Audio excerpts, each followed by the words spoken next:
Twitter was in the news this week. It seems like it's every couple of weeks, really. Yeah. Twitter did a deal with the NFL. Aaron, could you explain this and explain why we should care? I mean, it's pretty interesting. Twitter won the rights to stream NFL content on Thursday night games only, and they beat out Verizon and Amazon, who are also bidding for this. It was a little bit confusing when you saw the news because you're like, wait, Twitter doesn't do video streaming. Why would they be interested in this? And that I guess that raised a lot of questions. Yeah, well, my first question was kind of, what's the value here with regard to the NFL? I mean, this is Thursday night. This isn't Sunday. This is on Twitter.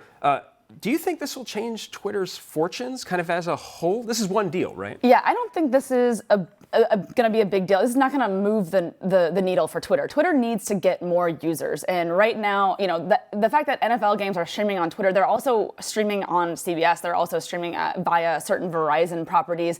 So it's kind of more a big deal for the NFL. The NFL has realized that they have a huge, sort of asset on their hands, and they need to be very careful about how they move into the digital world. It's kind of one of the last live places that people actually tune into TV to watch sports live. And so they're kind of like slicing and dicing this up and trying to have their cake and eat it too by, distributing it across multiple different places and kind of extracting money from each situation. Twitter might be able to sell some ads against this and it might be good for them, but they're going to need a whole lot of these deals in order to actually attract people to the service and sign back up and use it again. Right. Jen, I know you to be a cord cutter, right? How do you feel about all this?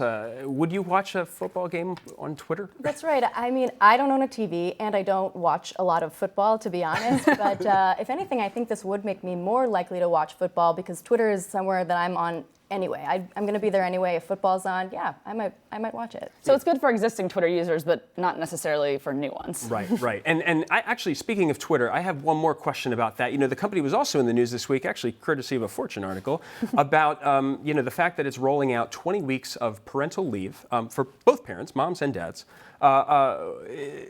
Is this too little too late? Is this a drop in the ocean? Either one of you, Aaron, maybe. I think it's really cool that they're showing leadership on this situation. Most companies, especially in Twitter's situation where they're like in the middle of a turnaround, would say we don't have time to mess with that kind of stuff. But they're showing that it's a priority, and I think that's really cool of them. What do you think, Jen? I agree. I think gender equality, is something that's so important, but it's going to be slow, like any change, and we need more companies taking leadership on that, and eventually it will become the norm.